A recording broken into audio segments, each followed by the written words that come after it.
Hi everybody, Corey Snyder here, Sales Director at SeeWhy Learning.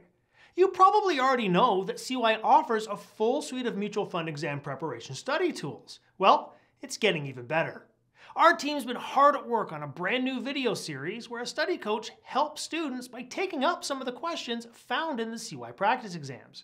In a moment, we're going to transition to one of these videos where Coach Rebecca works through a question found in the SeeWhy study tools.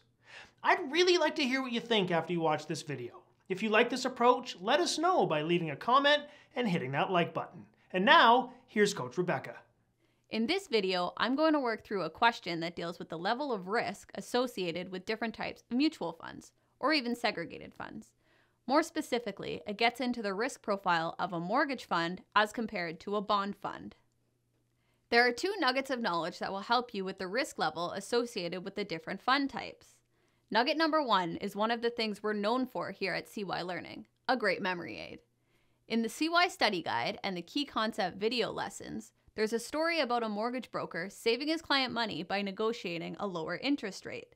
This story leads to the following memory aid. My mortgage broker brought down every rate substantially, with the first letter of each word helping to jog your memory about the different fund types, from lowest risk to highest risk. M for money market fund, M for mortgage fund, B for bond fund, B for balanced fund, D for dividend fund, E for equity fund, R for real estate fund, typically commercial, and S for specialty fund. Now I want to stress that while this is only a generalization, it's still super helpful. In the real world though, be sure to read the fund facts document to learn all the essential facts. For example, if a bond fund is primarily invested in high-risk junk bonds, obviously that would increase its risk profile, perhaps to even more than an equity fund. Now this question focuses on mortgage funds versus bond funds. Both mortgages and bonds usually involve a fixed interest rate for a specified period of time. So why is a bond fund generally riskier than a mortgage fund? This brings us to nugget number two, which has to deal with the term of the investment. Let's assume you're on the investment side of the equation. In other words, you're the lender. If the fixed interest rate you're receiving is only 1% and interest rates increase, what does that mean for your fixed rate investment? Well, it's comparatively less attractive, right? Therefore, this would negatively impact its market value. As an investor, you would be thinking, I can't wait for my investment to mature so I can get my principal back and reinvest at a higher rate. Makes sense, right? So here are the takeaways.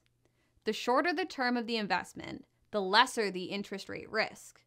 The longer term of the investment, the greater the interest rate risk. A mortgage fund has less interest rate risk as compared to a bond fund for the following two reasons.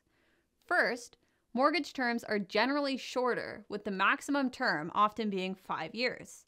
In contrast, bonds can have terms of 30 years or more.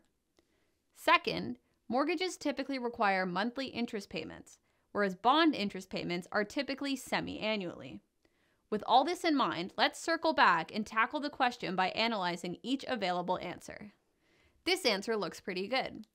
Mortgage terms are generally shorter than bond terms. The interest payments on a mortgage happen sooner, usually every month, whereas bonds typically pay interest semi-annually. And mortgage rates tend to change less frequently than bond yields. I haven't mentioned bond yields yet, but they tend to change daily. Mortgage rates, on the other hand, don't tend to fluctuate as often. Let's put a tentative check mark here and see if we can eliminate the other available answer choices. What about this one? It's true that mortgages are secured by a real property. However, bonds are also secured by some form of asset.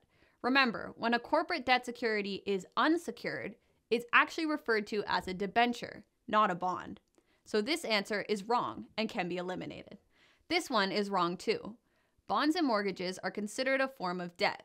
The borrower must make the agreed upon payments or could face serious legal issues. Let's cross it out.